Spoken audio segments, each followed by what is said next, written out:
You woke up this morning in a temperature-controlled room. You checked a glowing rectangle for messages from people who aren't there. You felt a small spike of anxiety looking at the news. And before you even got out of bed, your brain had already decided whether the day was safe or dangerous. It decided wrong, not because your brain is broken, because your brain was built for a world that no longer exists. A world of predators, famines, rival tribes, and sudden death. No matter how many centuries have passed, no matter how many cities you've built or vaccines you've invented, that ancient brain is still running the show. Here's what nobody tells you. You are not a modern person with an old habit or two. You are a Stone Age creature operating inside a modern world. And the gap between those two things is the source of almost every psychological struggle you have. Let's go back. Around 300,000 years ago, the first humans walked out of Africa. They lived in small bands of 50 to 150 people. They hunted, they gathered, they watched the tree line for predators. They stored fat when food was available because tomorrow was never guaranteed. They feared strangers because strangers from another tribe could kill them. They craved status because low-status individuals in a small band often didn't survive winter. Every single one of those survival instincts is still running inside you right now. The psychologist Daniel Kahneman spent decades studying how the human mind makes decisions. Your brain, he discovered, operates on two systems. One is fast, automatic, emotional, and ancient. The other is slow, deliberate, and rational. You think you're mostly using the second one? You're almost entirely using the first. That fast system,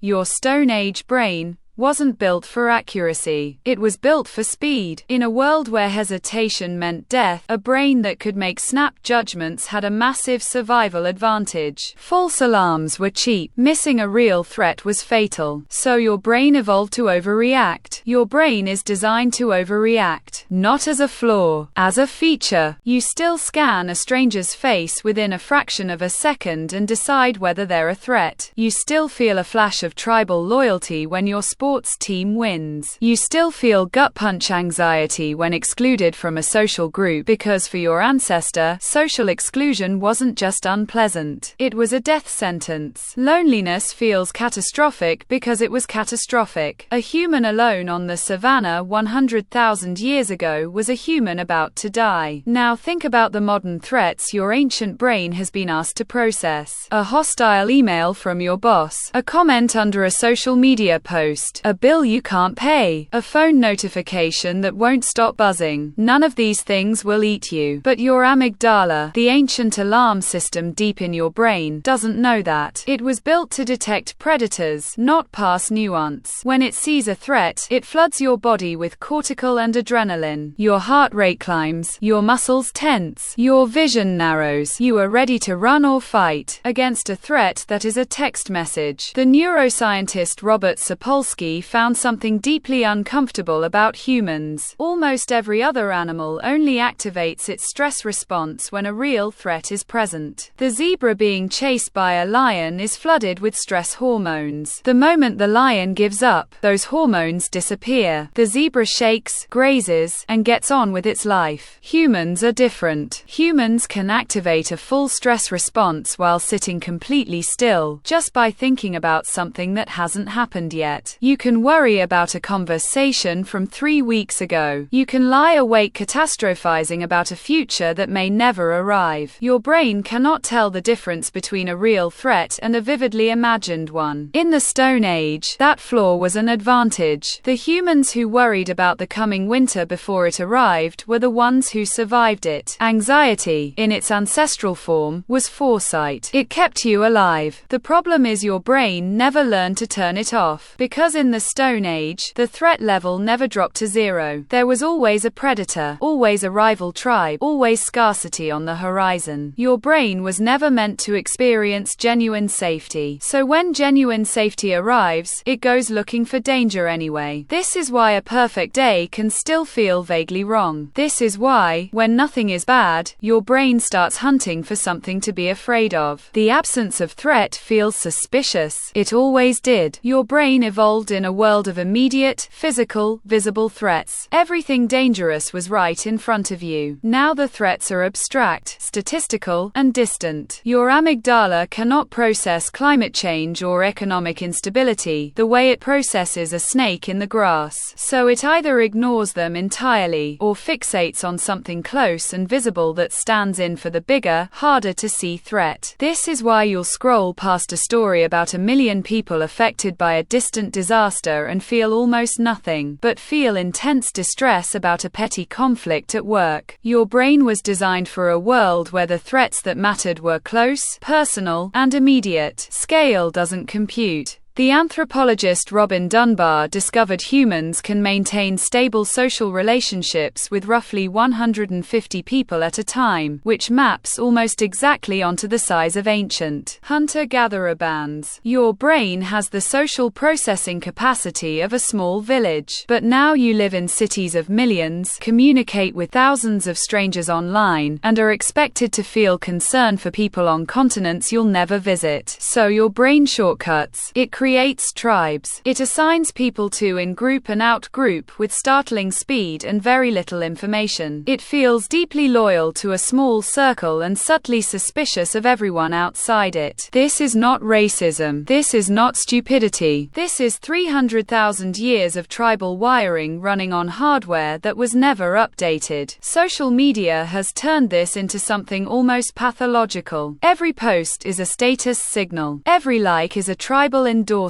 Every comment thread is a dominance display. The same social calculus your ancestor ran in a band of 80 people is now running across a platform of 2 billion. The anxiety it produces isn't irrational. It is perfectly rational, for the wrong era. The reason you compare yourself to others isn't vanity. The reason you obsess over what people think of you isn't weakness. In a small band where reputation determined your access to food, mates, and protection, social status was survival. Your brain doesn't know that you can now buy food from a stranger who has no opinion of you whatsoever. It treats every social threat as existential, because for most of human history, it was. The same ancient logic shapes your relationship with food. You crave sugar, fat, and salt with visceral urgency, and not because you lack discipline. For 99% of human history, these things were rare and difficult to obtain. The craving system evolved in a world of scarcity. Now they're available on every corner for almost nothing. The system never got the memo. It still behaves as if a packet of biscuits is the caloric windfall that could get you through winter. This is why willpower alone is such a poor strategy for changing what you eat. You are not fighting laziness. You are fighting 300,000 years of survival programming. The system was designed to override long-term thinking in favor of immediate caloric gain. Because in the Stone Age, there was no long term if you didn't eat today. By the end of a modern day, your prefrontal cortex, the slow, deliberate, rational part of your brain, is exhausted. And when it exhausts, the ancient system takes over completely. This is why people make impulsive decisions late at night. Why willpower collapses after a long day of work. Why the most disciplined person you know still reaches for their phone at 11 p.m., even though they know they shouldn't. The ancient brain doesn't get tired in the same way. When the modern brain tires out, the ancient one steps forward. But here is what your Stone Age ancestors could not do. They had no concept of cognitive bias. They had no framework for understanding why they feared strangers, craved status, or felt their heart race at the sound of a snapping twig. They simply lived inside those responses, driven entirely by them. You are different. You are the first species in the history of this planet with the cognitive architecture to look at your own instincts and say, I see you. I know what you are. I know where you came from. I know what you were designed for. And I know that era is gone. The neuroscientist Lisa Feldman Barrett's research suggests the brain is fundamentally a prediction machine. It constantly builds models of what is about to happen based on past experience, then compares incoming reality against those models. Most of what you perceive as the present is actually your brain's best guess. filled in from memory and expectation. This is why trauma echoes, why certain smells or sounds can collapse you back into a moment from years ago, why a tone of voice from a stranger can trigger the same dread you felt as a child. Your prediction system is doing exactly what it was designed to do, using the past to protect you from a future that, in many cases, will never arrive. But knowing this changes something. When anxiety rises for no visible reason, you know it is your brain running an old simulation. When you feel irrational anger at someone online, you can recognize it as tribal software responding to a perceived challenge to status. When you feel the pull to check your phone for the 15th time this hour, you know it is the same reward system that once drove your ancestor to check the camp perimeter one more time before sleeping. Understanding the wiring doesn't automatically override it, but it gives you something your ancestors never had: distance, a sliver of space between stimulus and response. And in that space, something remarkable becomes possible: choice. The brain that kept your family alive through ice ages, droughts, predators, and rival tribes is still running inside you. It is not your enemy. It is the reason you exist. Every survival instinct you carry is a message from every ancestor who faced a crisis and lived. You are the sum total of every human who made it through. That brain just needs a translator. Someone who can look at the ancient alarm bells going off and say, "I hear you. I understand what you're protecting me from. But we're not on the savannah anymore." You woke up this morning in a temperature-controlled room. You checked a glowing rectangle. You felt a spike of anxiety. And now, for the first time, you know exactly why. The Stone Age is over. But it never ended inside you.